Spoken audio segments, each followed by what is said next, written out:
Saya langsung saja Pak, ada beberapa poin yang ingin saya sampaikan di forum ini. Untuk Sumatera Selatan yang pertama mengenai peningkatan SDM, saya tadi sudah lihat juga program kerjanya. Ada peningkatan SDM. Nah, yang kami butuhkan adalah pembudidaya ikan di kabupaten terutama memerlukan pelatihan pembudidayaan. Sebagaimana mungkin Pak Menteri juga tahu, di Sumatera Selatan itu sebagian besar wilayahnya adalah pembudidaya ikan. Jadi ikan kami ini bukan dari laut, tapi dari sungai dan juga pembudidaya. Kemudian juga mengenai kesejahteraan penyuluh. Penyuluh, saya pernah berbicara dengan penyuluh, ini cukup memprihatinkan dengan gaji yang cukup di bawah UMR kalau bisa saya bilang. Untuk menyuluh satu kecamatan yang luas wilayahnya itu cukup besar di Sumatera Selatan itu sangat kurang.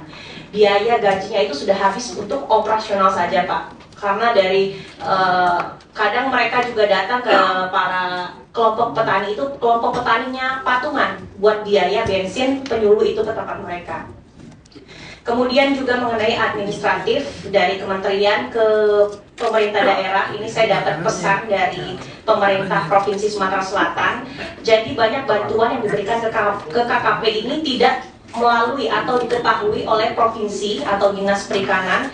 Jadi ketika mereka mendatakan atau ditanya itu bantuan dari mana, mereka nggak tahu bentuknya apa dan kemana, siapa yang mengajukan, mereka tidak tahu sama sekali. Jadi mungkin dari pemerintah provinsi meminta untuk mohon kerjasama berupa data apa saja yang sudah datang ke Sumatera Selatan. Kemudian mengenai penangkapan ikan, jadi saya lihat tadi ada zona penangkapan ikan laut. Nah, karena di Sumatera Selatan ini sebagian besar adalah ikan sungai, jadi saya rasa perlu juga adanya pendataan atau pemetaan ikan sungai ini di mana. Maksudnya terutama untuk ikan-ikan endemik. Jadi perlu informasi di mana yang boleh dilakukan penangkapan ikan atau daerah yang memang di mana ikan itu berreproduksi. Kemudian juga mengenai illegal fishing, di sini juga para nelayan ini membutuhkan alat tangkap yang ramah lingkungan. Karena sudah hasil penangkapan, hasil kerjasama dengan PSDKP dan Polaroid, nelayan ini sudah setuju untuk tidak melakukan illegal fishing asal diberi alat tangkap. Kemudian ini saya harus menyinggung juga mengenai proyek-proyek KKP yang ada di Sumatera Selatan. Ini sudah saya sampaikan ke menteri sebelumnya, sekarang menterinya sudah ganti lagi. Jadi saya harap ini ada solusi atau tindak lanjut mengenai pasar ikan yang sudah menghabiskan dana sebesar 20 miliar dan saat ini terbengkalai.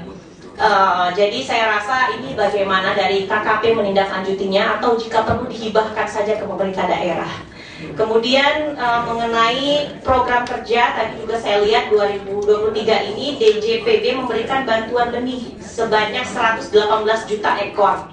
Ini bantuan benihnya sudah sama pakarnya belum Pak ya? Karena banyak pembudidaya ini justru mengeluhkan pakannya nggak ada, hanya ikannya saja. Akhirnya mereka harus ngutang atau mencari pinjaman untuk membeli pakannya.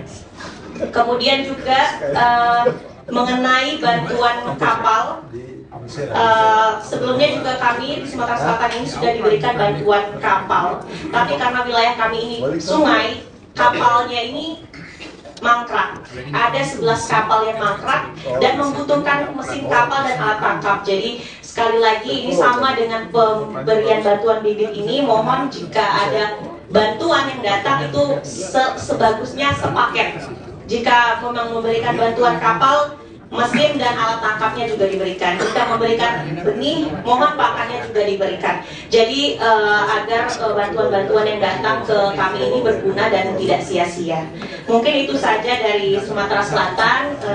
Terima kasih. Wabillahi taufiq wal hidayah. Wassalamualaikum warahmatullahi wabarakatuh.